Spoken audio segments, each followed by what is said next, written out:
from Russia and the CIS countries have the same opportunity where the book has been a bestseller, but I'm not here to sell books. I'm here to help you sell customers and to give you sort of a basic overview of what you need to do in our view of the world to make your startup a success. And I thought it was appropriate, since we have such an international audience this evening, to offer you a presentation I gave just a few weeks ago in Johannesburg, Africa, South Africa, to uh,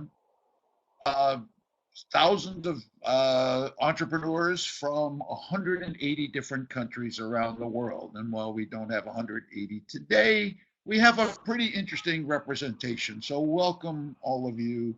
It's a pleasure to meet you. I hope I will be meeting you in Istanbul and other parts of the world soon. So as Barack told you, I've done, at the age of 22, I left a fabulous job, much to the frustration of my middle-class parents, to start my first company, and did 7 of them over 3 decades.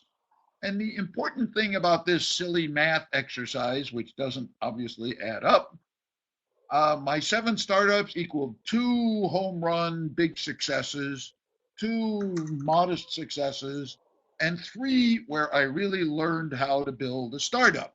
The 3 that, no matter how hard I worked, how much of my own and no investors' money I put in, um, they went DTT, direct to the toilet, the place where you really learn how to build a startup. I went on and made 27 angel investments, 7 IPOs, 6 more direct to the toilet. When you have an IPO, you spend all your time talking about how brilliant you are. When you take 6 months or a year of your own sweat and blood, and in my case, your own money, and you stand at the toilet and say, this is it, and you crumple it all in a ball and flush the toilet, that is when you start to think about, what will I do differently next time? What did I learn from this horrible experience, and what am I not going to do again? And our favorite joke about the Startup Owner's Manual is that it includes 500 stupid startup mistakes made personally by either Steve Blank, Bob Dorf, or in some cases, both of us. And this math matters, the 2 plus 2 minus 3, because according to the Global Entrepreneurship Monitor, every day somewhere in the world, 137,000 startups are launched. Now, these can be a small taco truck, they can be a woman in Africa selling slices of cake in the town square, or they can be Google. But how many of those startups do we remember a few years later? Do we remember 12 of those thousands, or 2% of those thousands? But if you are going to do a startup, and believe me, from my experience traveling the world, in your corners of the world, this is dramatically more challenging, more difficult than it is in the United States in particular, where startups have been an important part of commerce literally since World War II.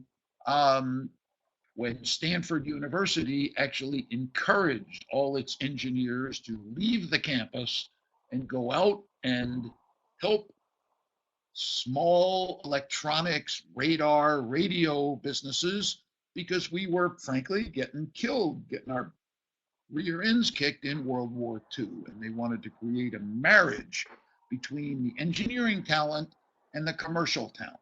But if you are going to create that marriage, you are almost certainly going to invest 20,000 hours or more of your life before you can sit back and say, wow, I did it. And so if you're going to invest that kind of time, 20,000 hours is 80 hours a week, 5 years. Maybe you get Christmas Day off, maybe you get your birthday, or better yet, your boyfriend or girlfriend or wife or husband's birthday off. But mostly you are deeply committed if you are going to have any prayer of meaningful success at all. And not everybody has to be Google to be happy and satisfied. Can build a lovely 20, 30, 6 person business that can be challenging and exciting and push you to work hard and do great things, um, and make some good money along the way. And most businesses, even including Google and Facebook, first got to some level of sustainability with 6 or 8 or 10 employees. And to me, thinking about that first step as the foundation of your greatness is really important. Don't worry about how great it's going to be someday. Worry about how you're going to get from day one to product market fit, which we'll talk about a little more, to break even, the next critical step, to demonstrating growth and traction that will attract meaningful investment, the next critical step, and then to deploy that investment wisely as you grow your business, in many cases beyond the borders of your home country, because some of your markets may not be big enough to support long-term explosive growth. But it all starts not with the product, not with the idea. It starts with customers. And when you look at thousands of startups, it becomes abundantly clear that the reason most startups fail is not because of a lack of technology, not because of a lack of resources, but a lack of customers. And if there is a single sort of brilliance to Steve Blank's 10 years of work on developing and testing the customer development method before I joined him in 2010 to build out the methodology and the startup owner's manual. If there was one piece of true brilliance in all of Steve's work, it was that you begin not with the software, not with the engineering, not with the product. You begin with the customers, because without customers, we are nothing. And so, how do you think in your early days in your startup of getting to that sort of survival level? I teach a course called Survival Math, where you don't think about things like amortization and interest and long-term debt. You think about, how am I going to get from one month to the next so that I can continue to refine my business, learn from my customers, and start to get it onto a healthy, sustainable track. Because without these pillars, these sort of fundamentals of startup success, you have almost no prayer other than praying for a miracle. And I don't know how well this translates in your language, but you could easily replace the word toast with the word dead. You can't get going here. And the 3 pillars make 3 things happen. They make what you're doing repeatable, scalable, and profitable. Okay? So repeatable. It works in my town. Does it work in the next town as well or better? It works in my country. Does it work in the next country? Scalable. Do people stay with me? Do they refer me to other customers? Am I able to continue this geographic and product expansion onward and onward for the long term? And of course, when you get there, you hopefully are also approaching the third result, profitability. Right? Profitability takes several forms. One is as simple as, I'm making a living, I'm happy, I don't work in a cubicle in a bank, I am my own boss, I'm doing my own thing, doing something I love. Many of you, I believe, are social entrepreneurs working to improve life in your country or for underserved populations in your country, whether they're immigrants or, veterans or young children or troubled children. Your accomplishments are measured in ways other than cash in the bank. And the third, and I think something that entrepreneurs forget far too often, finding the business you're going to start is not really very different than falling in love. If you think about, gee, I need to start a business, and trust me, I've made this mistake twice in my life. Are you in a hurry to start a business? Or are you going to do something that's exciting to you, that's, spiritually rewarding and challenging and interesting? Because if it's not, you are going to have a very long, difficult existence because startups never go straight up like a rocket. You're going to have dark days. You're going to have difficult days. You're going to be lonely as the founder because you can't talk to your employees about how badly things are going. You have to very isolated, very alone, and you need people like those on this call who you can share your issues and challenges with. But if you think about dating, whether you're a man or a woman, you want to meet a lot of men or women before you decide this is the one I want to live with or make children with and build a family with. Similarly, with a startup, too many of the entrepreneurs I see are in a hurry to be a founder, to be a CEO, to be able to say, I have my own business. Take your time, look around a lot, do a lot of homework before you make that 20,000 hour commitment, because once you've made it, you are truly committed. You're committed to investors if you have them. You're committed sort of spiritually. You're committed to co-founders or employees. And you want to be sure that even when things aren't going well, you're still having fun, proud of what you're doing, working to accomplish something, whether measured in dollars or, social good. So think hard, don't rush. And one of the biggest challenges with the lean startup customer development method, entrepreneurs by their nature are almost always in a hurry.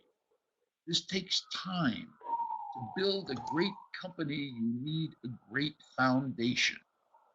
Every entrepreneur wants to get to the point as quickly as they can where they run out and say, hey, look at my great new thing. Will you buy this thing?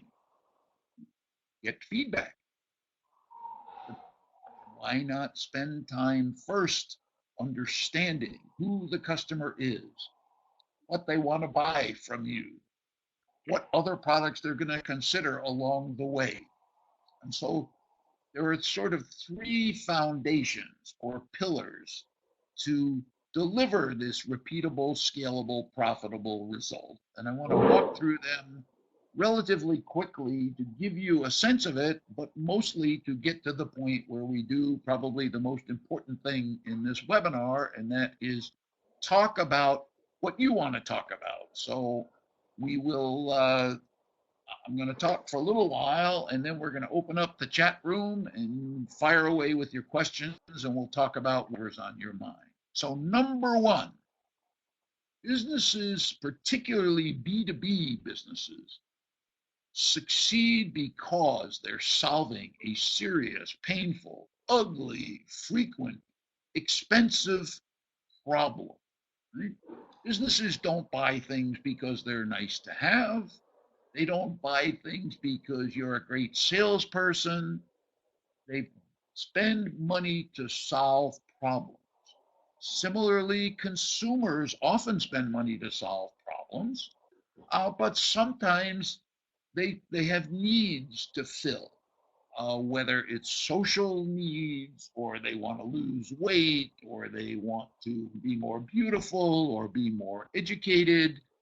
But again, the key here is, where are you on their priority list? If the solution you are going to build is not in the top 5 on their priority list, somewhere after food and shelter and clothing and love, somewhere real close to that, then what you're learning is, maybe there's not a market for what maybe I have to rephrase it, reframe it, right?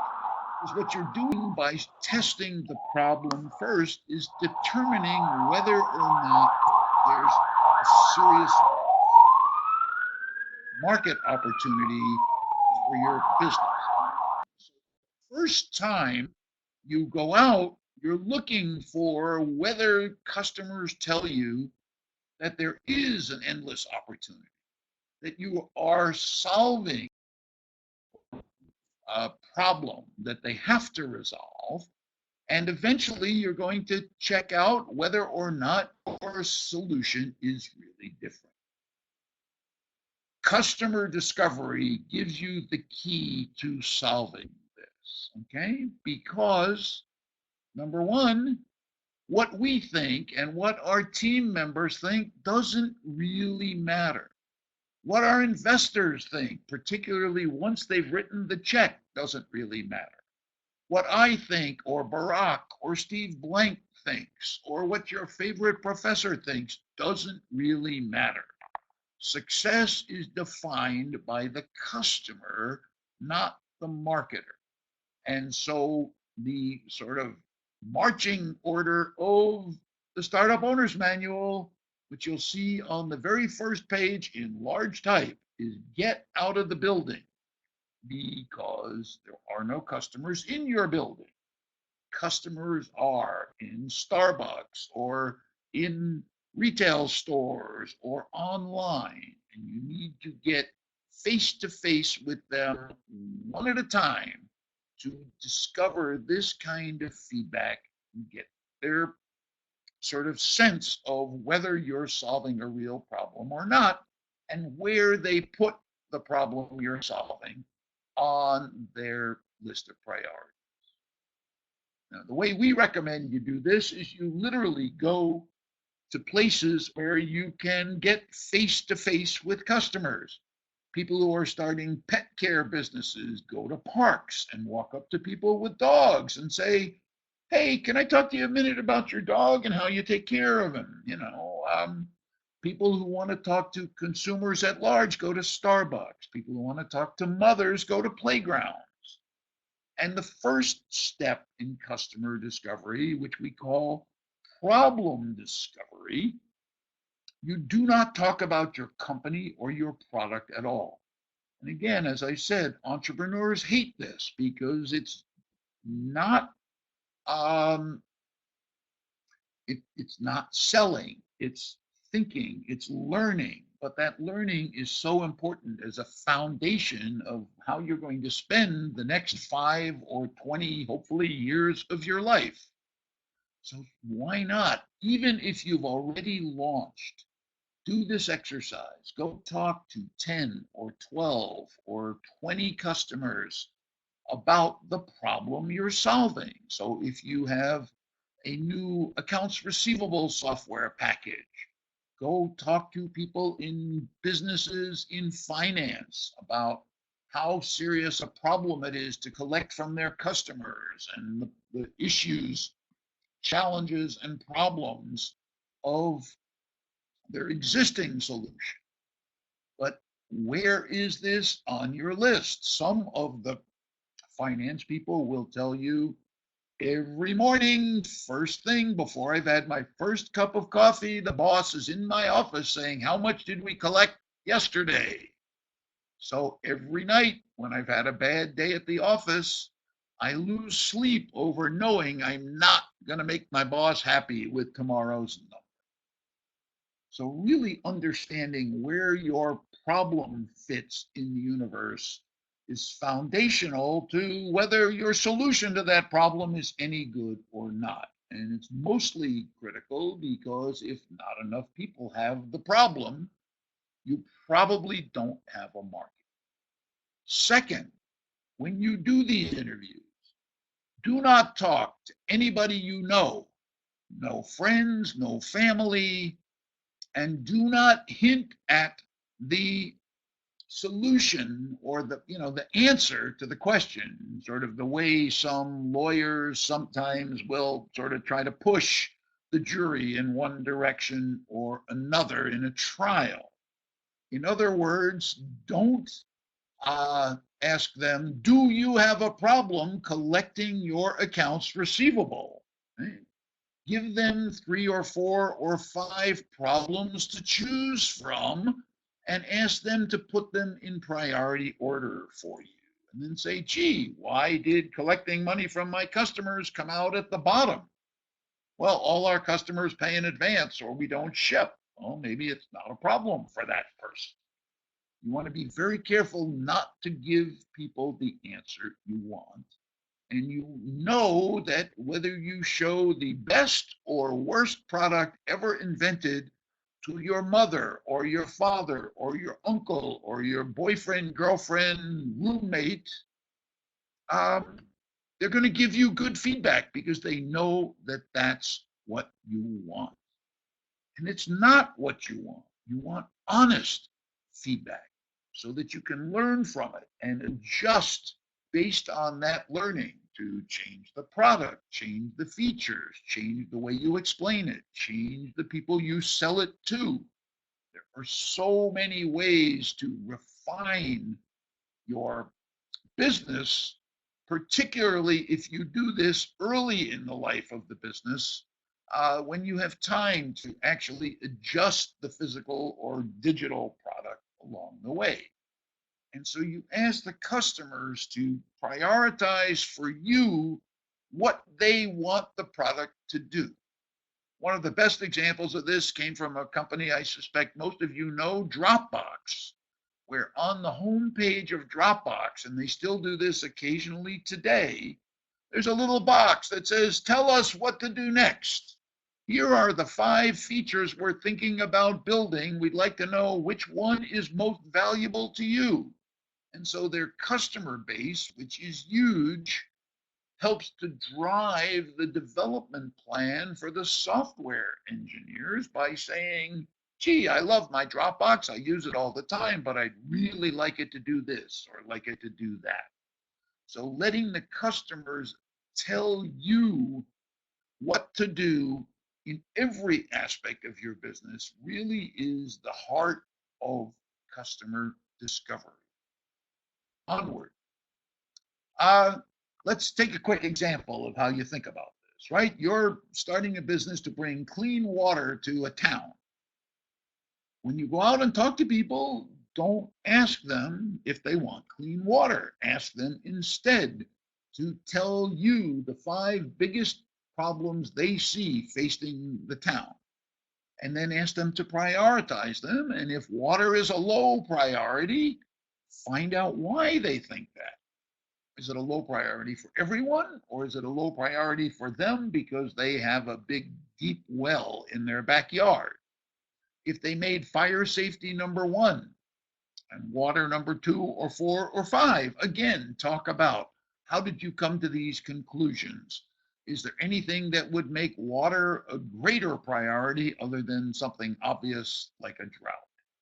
So again, you are letting the customer steer the conversation. You are not talking about your product. You're talking only about the problem or need that your product will solve, okay? When you find out that the problem isn't a priority for that customer, you may have been doing it wrong and you may need to go and do it again, okay? Did you explain the problem clearly? Did you talk to people who worry about this sort of thing? Kids probably don't worry about, water as much as particularly the mothers do. Sales executives don't worry about collecting cash from customers the way the finance people or the CEO or the CFO might. So you want to be sure that as you go through this process, you are moving closer and closer to speaking with the right people about the problem you're solving, to get the perspective on your problem from those who might experience it or worry about it. Sometimes the problem you are proposing to solve is seen as almost unsolvable. If you are going to bring about peace, or you're going to eliminate air pollution, or something ridiculously huge, um, you may turn people off. You may not get positive feedback just because they don't see it as a possibility. The other thing that happens is, if you're talking about clean water, if there had just been a monsoon or heavy rains the last week or two, this problem may have been demoted sort of along the way. When you find that people don't agree that you're solving that important, expensive problem, reframe the positioning of the product. Refocus your interviews on different people. Try it again. Go out and do 6 more, or split up your team and do 3 or 4 interviews each team member. Come back to a conference room and a whiteboard. See what you learned. See if you learned enough about what you need to change. Are you talking to the wrong people? Are you promoting it the wrong way, discussing it the wrong way? And then go out and do it again. So that's sort of step 1, identifying the problem. Now, if you have found that you have found a huge problem, now you got to stop applauding yourself and think instead of, well, gee, I'm probably not the only person on earth to have found this problem, and there are probably other people working. So you go out and you do a thorough competitive analysis. You go to retail stores that might sell your product. You go to online e-commerce sites that might sell it. You go to trade fairs if they exist in the category, and you spend a day or 2 days on Google, not looking at the first few results, but going page after page through the results, because maybe on page 7 of the search results, you're going to see, big company X tried to do this last year and found that everybody thought this ought to be free. Nobody was willing to pay for it, so they wrote off their $1 million investment and shut their doors. That would be very helpful learning for you if you're just starting out to solve the same problem. And how do you then go back and adjust your value proposition, your offering, to distinguish it from other solutions along the way? So again, I'm sort of going through what is often a half a day's discussion with back and forth and examples, which we'll get to soon, about trying to use this feedback from customers to make sure that when you've looked at the competitors, you have reanalyzed your own business to be able to explain to anyone why you're different, why you're better than those on the left-hand side, and faster than those on the right-hand side, and cheaper than those in box 3.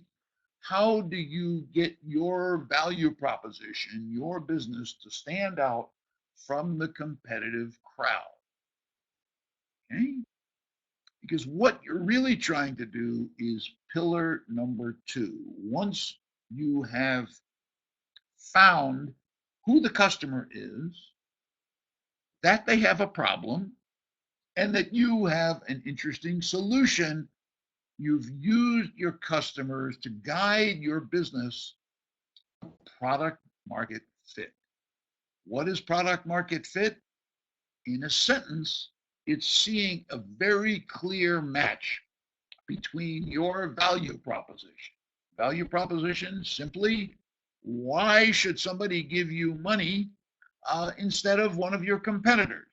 What's better, different, more valuable about your solution than the others? So you match that value proposition to your customer target. In other words, I know that people who have this job title or live in this kind of city or building or environment have expressed to me that they respect, appreciate, and need my product and like its value proposition. Now go out and finally start to talk about the product itself and find your way to some predictable, consistent rate of enthusiasm. In other words, I show it to 10 people and 3 of them are all excited and ready to buy. 30% would be a fabulous response rate. Um, if you're selling, private jets, 1/100th of 1% would be a fabulous response rate because you can afford to make thousands of sales calls to sell a brand new $30 million Learjet. But you have to find the right balance. And for example, many entrepreneurs doing smartphone apps or web commerce apps don't realize how many thousands and thousands of matches they have to make in order to build a successful business over time. Sure, you can get your first 20 or 50 customers by bugging your friends or your coworkers or your former colleagues. But remember those 3 words: repeatable, right? You run out of friends, no matter how charming, friendly, or handsome or beautiful you are, you're going to run out of friends. I guarantee it. So how are you going to make this repeatable beyond people you know?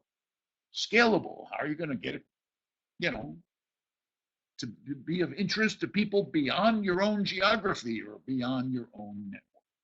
So finding and proving to yourself that you found that match is a critical step to take before you launch, before you start spending money and time trying to sell something when you don't know exactly what the customer looks like. You don't know what it is that will convince him or her to buy from you. You might as well go fishing in the jungle where there's no water, because the likelihood of you finding customers who resonate with that value proposition from the greater population is often very close to zero. So you need to understand which customers to focus on. How do you focus on them? What do they read? What events do they attend? What blogs do they follow? So that they can give you a sort of guideline or a path to product market fit, to knowing when I see you know, a person who looks like this with a job like that, with this number of years of experience in a big city, that's my prospect. And I know that when I find 10 of them, I'm going to come back with 2 orders. So I can focus my marketing, make it much more efficient, and begin to see some kind of predictability in the future of my startup. So you also have to understand who the buyer is. Is the buyer that accounting clerk who's in charge of collecting the money from customers, or is it the head of finance or the chief financial officer, or sometimes in a smaller business, it's the CEO? So it's not just finding people who like my product, it's finding the person who is empowered to actually write the check or put down the credit card and buy it. People who are doing kid-oriented products often like to forget that, kids have to go to mom and dad for the money. Lower level employees in companies have to go someplace for the money. So making sure you understand who the buyer is part of this exploration, this customer discovery process. Well, gee, if you liked my accounting software, and it were $200, would you be able to buy it, or do you have to go see somebody else to get it approved? Once you understand that, then you want to understand, does my value proposition excite you? You've told me that in this industry, collecting money is a top priority problem. Well, does our solution of doing it with baseball bats, machine guns, and guerrilla warriors, that usually gets the money collected pretty quickly. Does that resonate with you? Is that something your company would like to do? And again, can I do this at a predictable rate of speed? 2 out of 10, as I said, would be terrific. More than that, even better. So again, you want to test this twice, because maybe your first 10 you were more energetic, or maybe the weather was better, or it was worse, or it was a Friday and nobody really wanted to pay attention.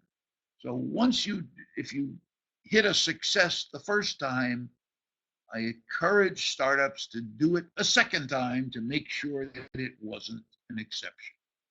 And most of the time, you're going to find the first time you do this, it's not a match. You haven't found product market fit, because finding it is probably the most critical single element of your potential success as a business. And so when it's not, you've got to try again. You've got to change something. Maybe you make the product or service smaller. Maybe you make it bigger. Maybe you're talking to the wrong customers. Maybe you should be starting in a single city rather than the whole world or the whole country, in order to be able to sell it face to face for a while until you figure out what sales activities work. Maybe you're presenting the features and benefits the wrong way, and you should just change the way you pitch. Maybe you should change the way you price. With some expensive products, very often you'll run into customers who say, well, that's really nice, but I have no budget for, capital equipment. Simple solution to that: find a leasing company partner and say, oh, you don't have to buy it. You can, lease it over years. But spending the time and energy in the early days of your startup to make sure you've got product market fit right is critical to your success, right? I'm going to, in the interest of time, right, move on to, right, getting customers, the third sort of pillar, right? First, remember that everything about customer acquisition is totally testable. You can test whether it's AdWords or Facebook posts or email blasts or handing out literature on street corners. Test it now. Don't wait for the product to be complete, to be ready to sell. What you're looking for is, does this method of reaching out to customers get customers interested? You can even build a website where there's a click to buy page months before you have, completed your product. Because what you're looking for is, will anybody click on buy? And what percentage of people, who come to my website will click on the buy button? And when they do, don't take their money because you don't have a product yet. Send them a note. Thank you for clicking. We're not quite ready. If you'd like to order it now for delivery in September, click here. Or if you prefer, we will reach out to you in September and we will give you a 20% discount for, expressing your interest now. And you can test lots of these different techniques. Think of it as a scientist with 10 hamster or rat cages. Each one's got a little wheel and a little rat and some cheese and some water. And you feed the first rat email marketing, the second one social media, the third one AdWords, the fourth one flyers on street corners. And you try all of these, again, long before you've launched your business. And you see which rats are racing around the wheel in the morning, and which ones are dead. And the dead ones, you throw them out, you put a new rat in, and you test something else. Because if you can't get customer acquisition right and make it affordable, the likelihood of your success is almost zero, which unfortunately for most startups, particularly in your regions of the world, zero is also roughly the first advertising budget you're going to be able to afford.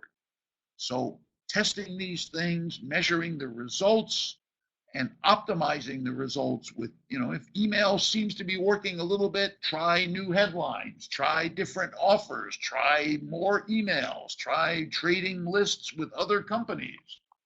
You're constantly in a sort of routine of testing the program, measuring the result, going back and trying to optimize it, and wherever humanly possible, focusing on things you can do at no cost, right?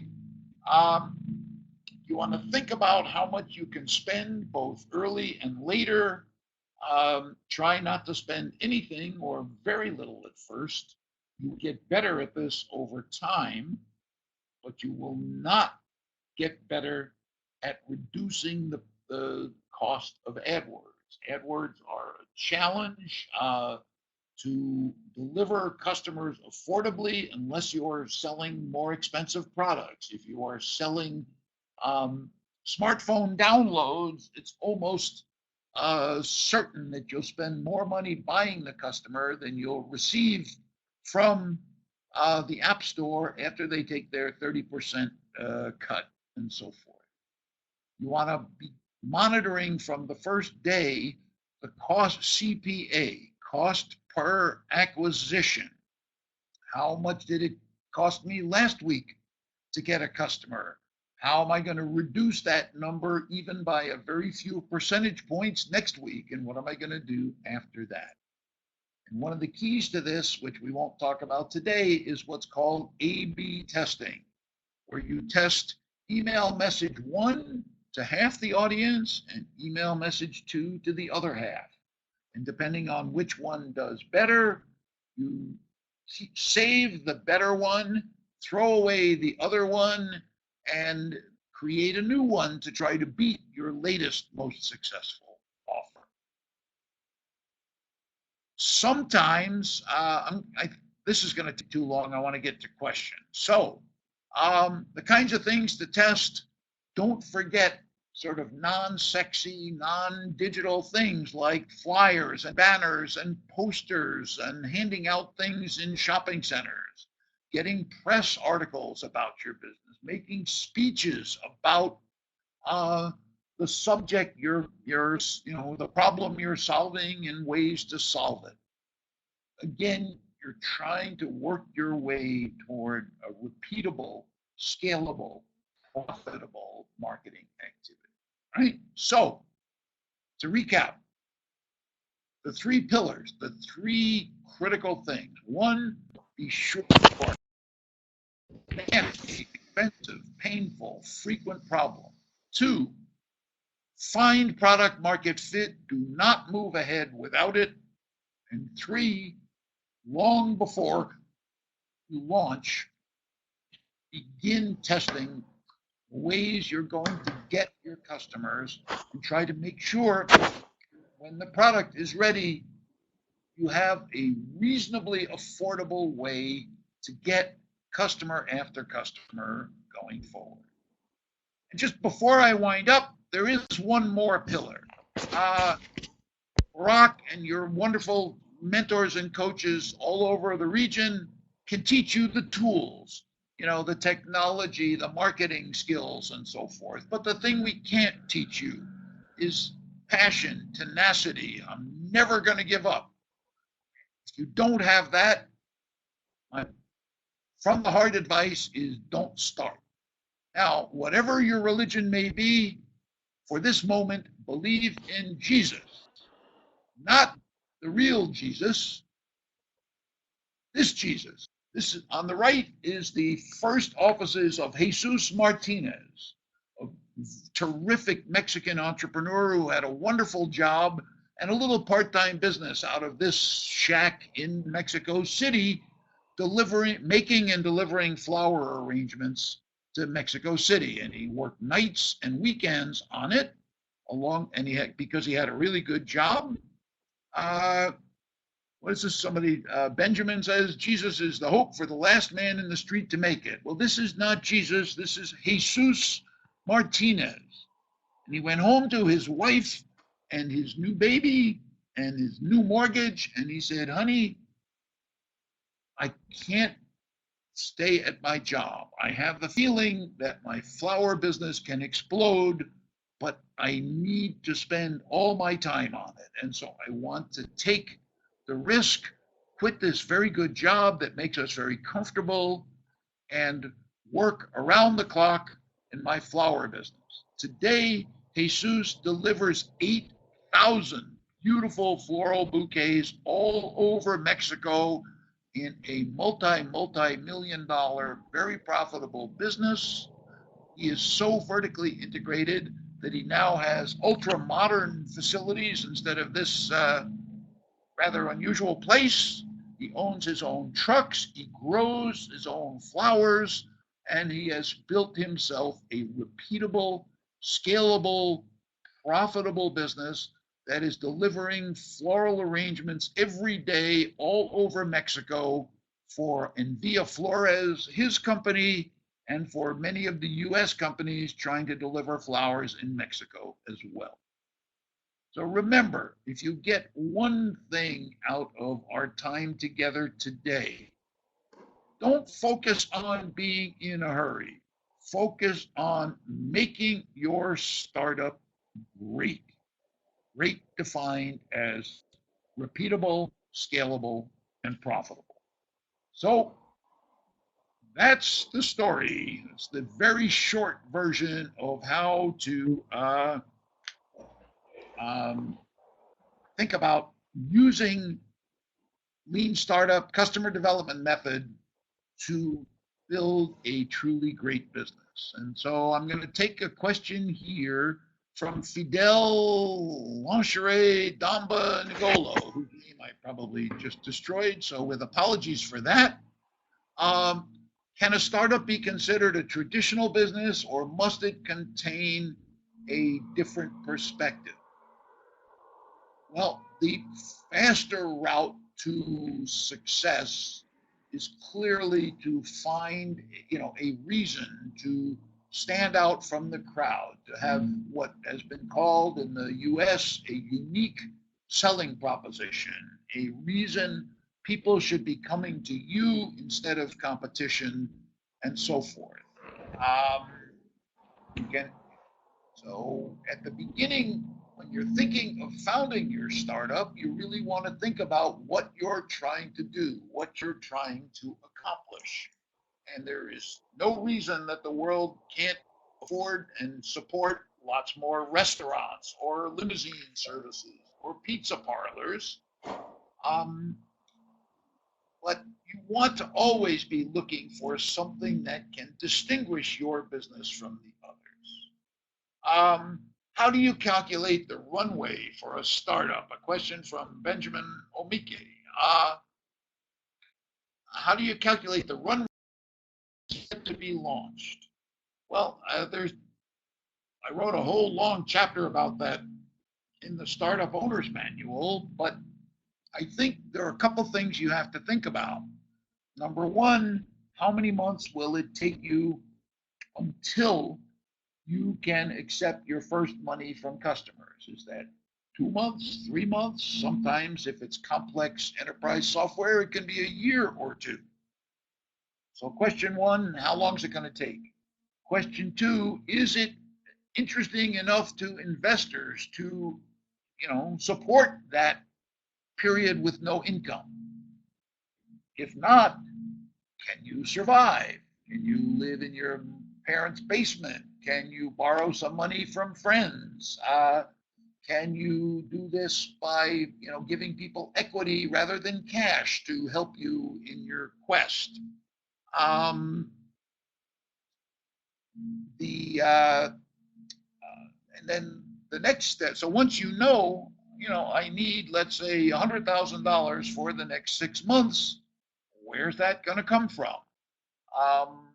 But there's no simple way to calculate this. You really have to look at uh, how long can I go typically without a salary or with a very, very small salary. Right, Jesus, our Mexican entrepreneur, took no salary out of his business for the first year because he knew he could go a year living on savings, and he wanted to put every dollar he could um, into his business.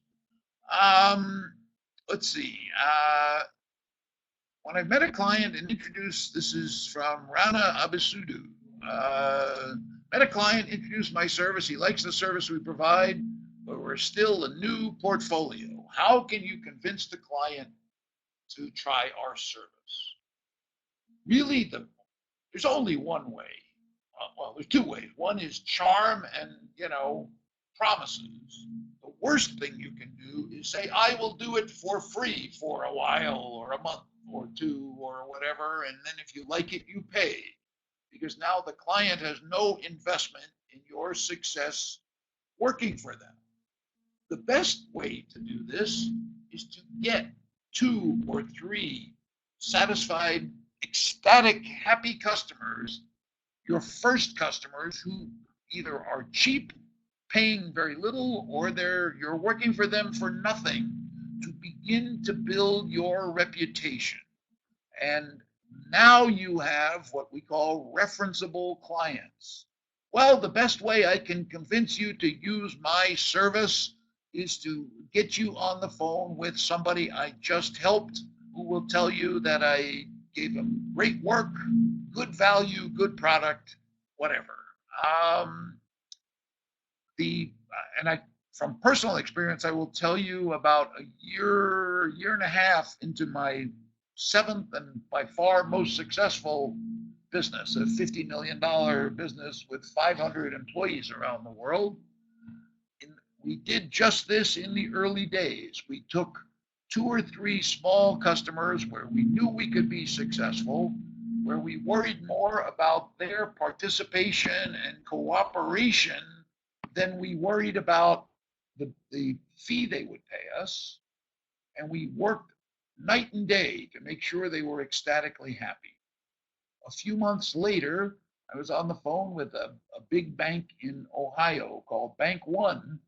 And basically, the guy was sitting on the contract for weeks, and I really wanted to get him to sign. So we're on a phone call, and he said, basically, he didn't say it this way, but he was really saying, how do I know if you guys are any good? Okay. He said, well, we are working today for Charles Schwab and American Airlines and Pitney Bowes and Isuzu Motors and so on and so on. Do you think that there are any problems in our industry, the CRM industry, that we haven't seen and dealt with before? And the guy said right then, that's what I needed to hear. I'll sign the contract and send it back right away. Okay? So it's building credibility. You can't do this with PowerPoint. You can't do this with great sales talk. You have to do it by having proof of your ability and so forth. Let's see. Moving right along. If the priority at the moment is low, this is from IO, probably due to education, should you try to educate your customer?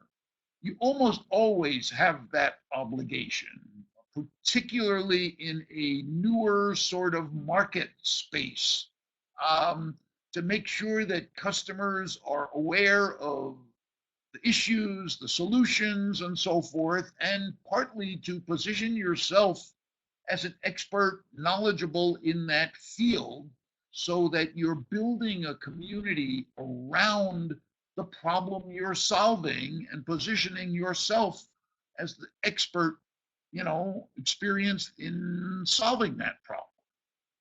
The more you can do that, and importantly, you can do that months and months before you're ready to launch the business, right?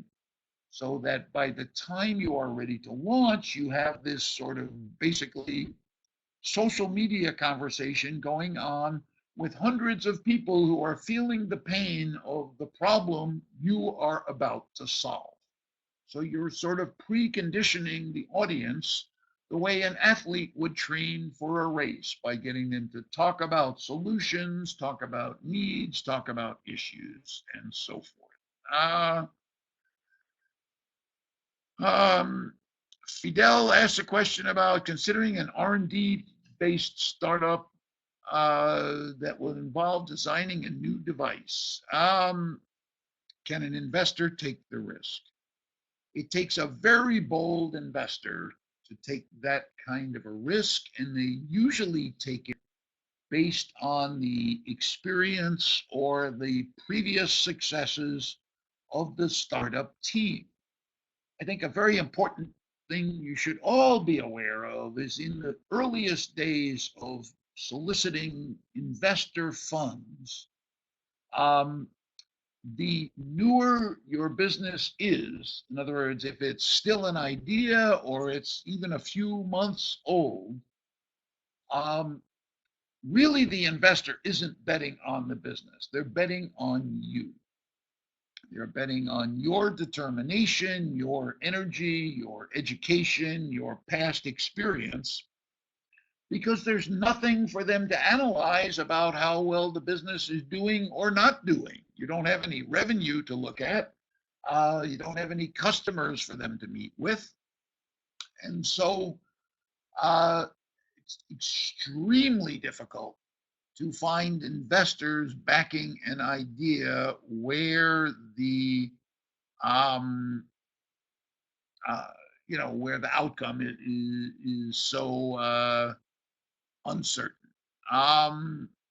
So let's see, moving right along. I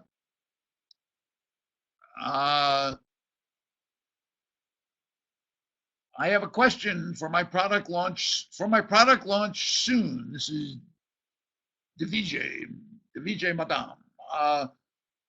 For my product launch soon, how would you suggest us to do product market fit? I would suggest you do just what we outlined. You can find lots of info. If you type product market fit into Google, you'll find videos and so forth. If you go to Udacity, UDACITY.com, you will find a 9-part online free lecture series by Steve Blank on each of the steps on your way to product market fit. But if you're getting ready to launch soon, you should be working on this right now, even if it means your product development slows down a little bit. Because if you don't know who your customers are, who cares whether your product is complete at this pot or not? Sorry, Raphael, I missed your question. They're coming in quite quickly, which hopefully means I've helped you a bunch. Would I advise a startup to go for a loan to start? Well, first of all, it's extremely difficult and time-consuming to get a loan. Most people will lend to you when it's a startup, right? You have no revenue or profit history. You have no or very little money in the bank. So the likelihood of lending the business money is truly almost zero. And so you really are, in most cases, talking about what we call friends and family money. Do you have a wealthy uncle or brother or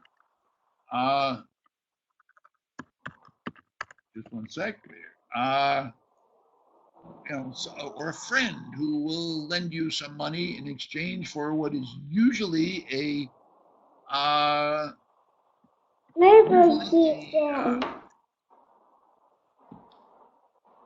a very high interest rate, and comes with giving that investor some equity to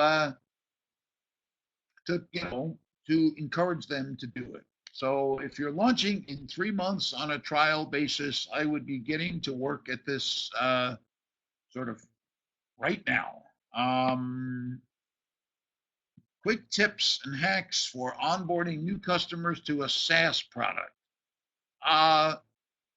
Okay, that's a frequent challenge where, yeah, you can get somebody to either take the free month or to even sign up and pay, but they're not going to pay for very long if they're not getting use out of it. And so the way to think about um, whether it's a SaaS product or an e-commerce solution, you need to get them more educated and coming back often.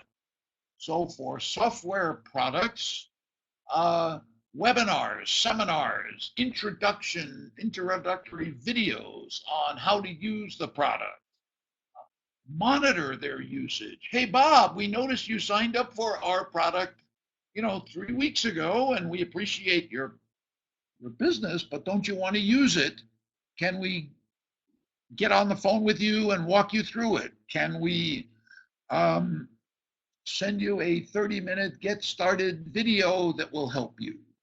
It's your obligation to drive your customers' success with the product, not the customer's obligation to use it or love it or anything like that. And so you really can't count on customers to do more than click the buy button. And it's your job to activate them, to energize them. And the other thing I think you want to be doing is monitoring your customers' use. Are they logging on, once a month for 5 minutes or once a day for an hour? And the less they're logging on, the more ambitious,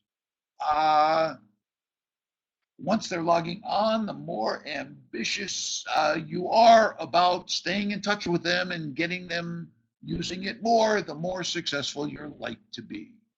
Yeah, so I mean, that again is a very short answer for a very complicated question, but I think you have to take ownership of the customer's success. At least, you have to do it forever, but in the first few months, there's nothing more critical. I'm working with a startup now based in Sofia, Bulgaria, where there are some product problems. So every time a product arrives in the customer's house, somebody calls them and says, "Hi, I'd like to walk you through it and get you started." Right? We're not going to do that forever. We can't possibly afford to do it forever. But for now, to improve the customer experience and make sure there aren't horrible things about us on social media, there's no other logical way we can find. Question from Mohammed Hassan. Humbly waiting for my answer. I'm flattered, Mohammed, and I'm sorry. I'm doing the best I can with this sort of massive pile of questions. Importing a business idea from another country is a great way to launch a startup. If you're in a CIS country or an African country or anywhere, in Turkey, there are thousands of good business ideas to choose from in the United States, in Western Europe, in neighboring countries. Those people have figured out some of the product market fit already. They've figured out what to say, what it ought to look like.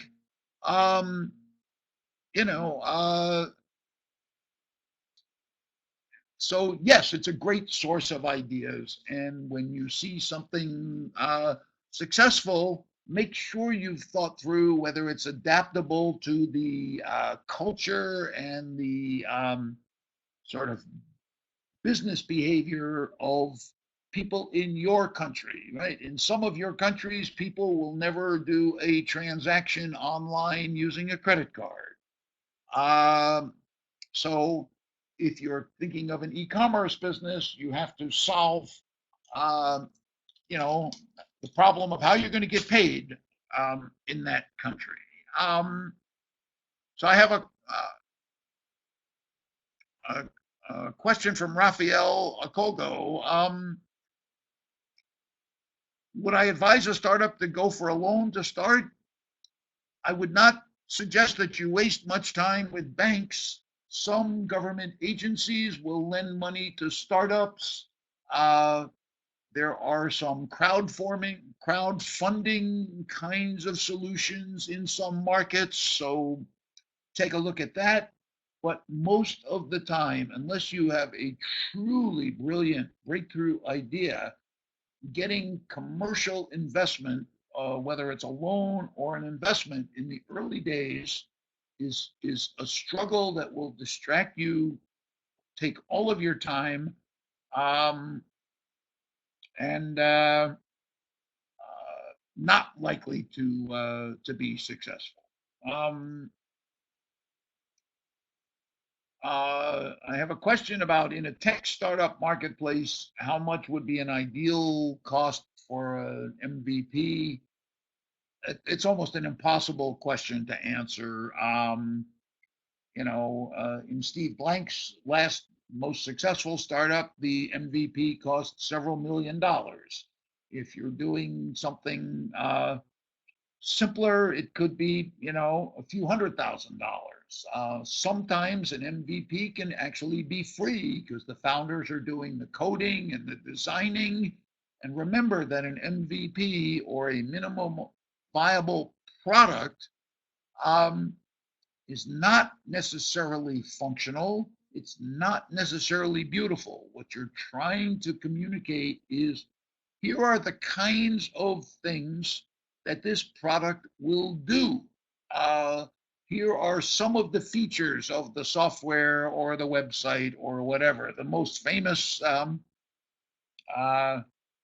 MVP in history was probably Yahoo.com, where the homepage, the initial homepage of Yahoo, was simply a list of websites, and it was David Philo and Jerry Yang. It was David and Jerry's favorite websites for news, for sports, for recipes. It was basically a list of links to other websites. That was the MVP. Turned into a business worth many billions of dollars, worth many billions more a few years ago than it is today, but we would all be very happy from there. Ayo Dewudu, good question. After I get product market fit, what's the next milestone? The next milestone is the third pillar. How do I get customers at a price I can afford? Again, ideally weeks or months before you're ready to launch, because your financial resources are going to be critical. They're going to be, you got to cherish every dollar. So, all right, I've been told to keep this to about an hour and 15 minutes. So I think I'm going to take one more question. As a young investor, how do I secure and keep my customers, even though they do not really prefer your products? That's a difficult question, Santo. I have no real idea other than talk to them. What they must like something. Maybe they like you, or that you deliver it to them, or that you find out what they love and do more of that. Find out if they have friends who value things the same way they do and might be potential customers for you as well. And so with that, I think you're all hear the cocktail glasses clinking in the background. I think some of them are in a lovely place in Istanbul, about to have a social hour. And so I going to never stand in the way in between an entrepreneur and a bartender. It's one of my first rules. And so I wish you all the best of luck and a lovely evening. And I thank you so much for your enthusiastic participation. And I hope to see you in Istanbul soon. Bob, thank you very much for the awesome webinar. I think it's a great value for the entrepreneurs who have attended your webinar from different parts of the world. Thank you very much for attending this kindly 1 hour. Thank you. Thank you all, and have a great night. You too. Bye-bye.